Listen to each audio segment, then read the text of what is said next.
here with fourth-year women's basketball coach Brooke Stoehr. Coach, it's hard to believe, but in almost 2.5 weeks, basketball season's here. Excited, ready to go. Yeah, I think, every coach is excited this time of year. You get a new team to work with. We're at that point in practice where we're ready to play a game. I'm not sure we're ready, but the players are definitely ready to face a different opponent than themselves. But as a coach, you're always excited. You're 0-0 at this point, and everyone's optimistic about what the season can hold. And we all, still like our teams at this point, but no, I do. I really like this group. They've worked extremely hard. They've been committed to what we're trying to do, and it starts with our veterans and that leadership that they've provided for us. And we're excited. It's here, and we're ready to get rolling. How's it been trying to blend? Your roster is almost evenly divided between returners and newcomers. I mean, what's that blending process been like? It's been good. Tia Youngblood and Sammy Thomas were two sophomores, returners for us that were here this summer with all of our newcomers, and they did a tremendous job from a leadership standpoint of kind of taking that mantle and really running with it during the summer session, and thought that they did a really nice job of really kind of trying to explain this is how we do things.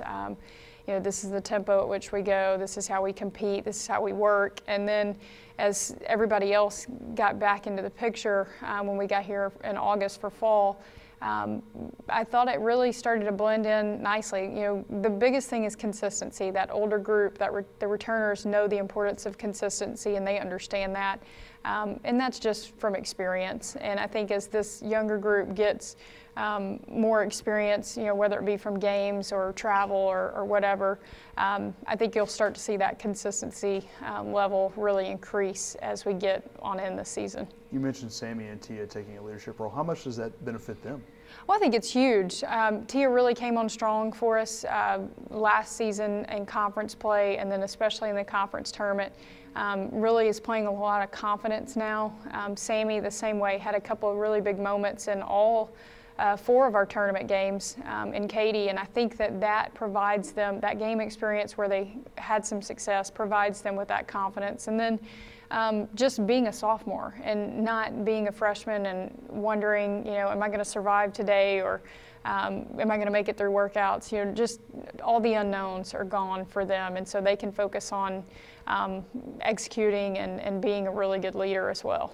One of those returners that is a leader. It's been a 3-year starter for you since you walked on campus, since she walked on campus. Janelle Perez, honored today by the Southland Conference as a preseason first team all-conference selection. She was first team all-conference selection at the end of last year. And obviously, we know what Janelle can do, everyone that's seen her, but after 3 years, what more can you say about her maybe that you haven't already said? Well, I think her play on the court speaks for itself, but I think it's so much more for her as the growth and maturity that we've seen, just from being able to sit in front of at a press conference in front of a lot of cameras and communicate eloquently what she's feeling or what her thoughts on a game or the season or whatever it may be.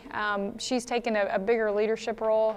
We've really seen her grow in that respect. And, like I said, her play on the court speaks for itself, but I think it's been really neat for me as a coach to watch her grow as a young woman on and off the court, and excited. It's hard to believe that it's her senior year. She and Keisha, been those 2 mainstays for us, and to see them enter into their last year, they've worked really, really hard, and they've had great tempo and great work ethic, and have been great leaders for our young players during this fall preseason practice time. And you just want them to go out the right way and have a lot of success for their senior year. Janelle's work ethic is unquestioned. It is. I think that's one thing that we as a staff, we see because we see it on a daily basis. I don't think that people that aren't around the program, they can't see that, but I could go in on a Friday night in April, and most college athletes aren't in the gym at 8 o'clock shooting or working on their game. And I think that's something. She's very driven. She wants to be successful at everything she does in the classroom, on the court, and in the community. And I think that drive makes her the player she is on the court. And when you always say when your better players are your hardest workers, it just speaks volumes for the rest of your team. Thank you, Coach.